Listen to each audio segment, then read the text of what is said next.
Assalamualaikum warahmatullahi wabarakatuh. Kami hari ini akan mempresentasikan tugas kami, yaitu penerapan K-means clustering dan algoritmatif clustering untuk pengelompokan perilaku pelanggan distributor grosir. Di sini kelompok saya ada saya sendiri, Omar Rizky, Nur Maulinda Ayuning Tias, Muhammad Rayhan Hafiz, dan juga Yumna Akila Khairunisa. Bisa dilanjut. Di sini ada bisnis problem yang bisa kita temukan ya. Problemnya di sini adalah banyaknya industri grosir yang bermunculan. Sehingga dari sini diperlukan strategi ya hingga mendapatkan hasil penjualan untuk meningkatkan profit dari bisnis itu sendiri. Kemudian challenge-nya di sini adalah mengidentifikasi perilaku belanja wholesome customer. Untuk stakeholder di sini adalah wholesome customer, marketing division, dan data science. Dan untuk peluang atau opportunities-nya adalah menetapkan strategi bisnis dengan menggunakan data pembelian dari customer. Data mining goal di sini adalah melumpuhkan pelanggan sesuai dengan perilaku belanja yang serupa ke dalam suatu cluster yang sama. Di sini clusterisasinya adalah hierarchical clustering atau agglomerative clustering atau AGNES dan non-hierarchical clustering atau K-means clustering. Bisa lanjut. Data description-nya di sini ada channel, yaitu saluran penjualan hotel dan pengecer, milk, pengeluaran tahunan untuk produk susu, detergents underscore paper, yaitu adalah pengeluaran tahunan untuk produk deterjen dan juga kertas, region, yaitu wilayah dari customer, yaitu listener, Oporto, dan yang lainnya. Grocery adalah pengeluaran tahunan untuk produk grosir, delicatessen adalah pengeluaran tahunan untuk produk untuk makanan, fresh adalah pengeluaran tahunan untuk produk segar, dan frozen adalah pengeluaran tahunan untuk produk atau frozen product.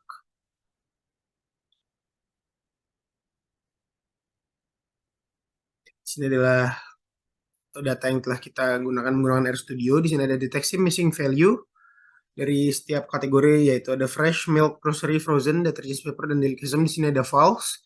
Dan untuk eliminasi kolom, di sini kita menggunakan sintaks berikut. Selanjutnya akan dijelaskan oleh teman saya. Oke, selanjutnya setelah kita melakukan check missing value, dilakukan pengecekan data outlier menggunakan boxplot. Nah, di sini dapat boleh di next. Oke, di sini dapat dilihat dari keenam atribut yang telah diidentifikasikan boxplotnya, diperoleh setiap atribut memiliki banyak data outlier, yang dimana data-data tersebut melewati batas dari boxplot tersebut. Bisa di next. Selanjutnya melakukan treatment dari data outlier, itu dicek menggunakan IBM SPSS, sehingga data yang dihasilkan tidak menyimpang jauh dari rata setiap kolomnya. Output dari outlier ini berupa nilai Z-score. Dilakukan perhitungan nilai Z-score pada IBM, lalu menghapuskan data outlier. Nah, dari hasil perhitungan Z-score ini, dengan ketentuan lebih kecil dari lower limitnya, yaitu min 1,96 dan lebih besar dari upper limitnya, yaitu 1,96, maka akan dihapus dari data frame. Sehingga ketika dilakukan pengecekan outlier menggunakan boxplot diperoleh hasil sebagai berikut. Oke, di sini adalah hasil dari mendapat dari perhitungan Z-score-nya. Dari hasil ini setelah menghapus data outlier berdasarkan hasil Z-score yang telah dilakukan sebelumnya, diperoleh hasil boxplot yang dimana data masih terdapat outlier. Akan tetapi pada hasil outlier saat ini range data yang outlier tidak terlalu jauh. Oke, boleh di next. Selanjutnya, setelah melakukan penghapusan data outlier, selanjutnya akan dilanjutkan dengan proses selanjutnya, yaitu model tuning. Di mana model tuning ini menentukan nilai K yang akan digunakan untuk K-means clustering nanti. Proses pertamanya itu melakukan normalisasi. Tujuan melakukan normalisasi ini untuk menstandarisasi data atribut agar data tersebut tidak terlalu jauh dari range-nya. Berikut merupakan hasil dari normalisasi. Kemudian dilakukan model tuning yang pertama dengan metode elbow, di mana di sini kita menentukan nilai K dengan membuat plotting, di mana bisa dilihat dari hasil grafik yang udah ditampilkan. Di sini untuk menentukan nilai K-nya itu bisa dilihat dari siku yang terlihat dari grafik ini. Pada grafik ini, nilai sikunya atau K-nya itu pada nilai K sama dengan 2. Kemudian nilai K sama dengan 2 ini akan dilakukan siluet koefisien untuk melihat kualitas dari klasternya nanti. Di sini bisa dilihat terdapat dua klaster, yaitu ada yang merah sama biru dengan nilai rata-rata average siluetnya itu 0,36. Berikut merupakan gambar dari siluet koefisiennya. Selanjutnya dilakukan model building, di mana melakukan pembangunan atau membangun model dengan K sama dengan 2. Bisa dilihat ada terdapat dua kelompok antara merah dan biru dengan hasilnya yang bisa dilihat untuk sentroidnya yaitu sebagai berikut.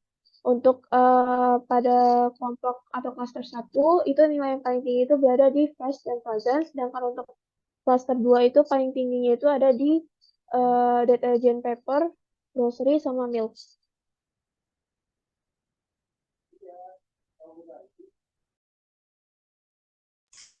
Oke, baik. Selanjutnya di sini ada agglomerative clustering atau yang biasa disebut metode AGNAS. Metode AGNAS sendiri merupakan pengelompokan data yang dimulai dengan setiap satu pengamatan sebagai klasternya sendiri. Kemudian terus mengelompokkan pengamatan ke dalam kelompok yang semakin besar. Pertama di sini ada cluster single, berikut outputnya. Yang kedua ada cluster complete. Next.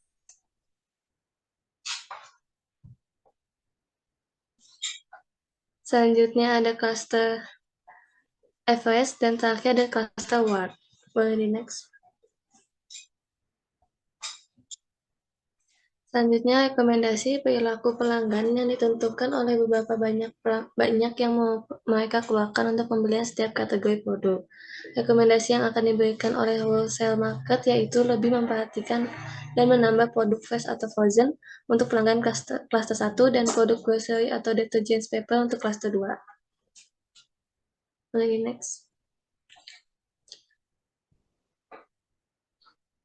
Berdasarkan hasil data yang kita peroleh, yaitu untuk cluster 1 merupakan kelompok pelanggan yang paling banyak mengeluarkan uang untuk membeli produk fresh atau frozen, dan cluster 2 merupakan kelompok pelanggan yang paling banyak mengeluarkan uang untuk membeli produk grocery atau detergent paper.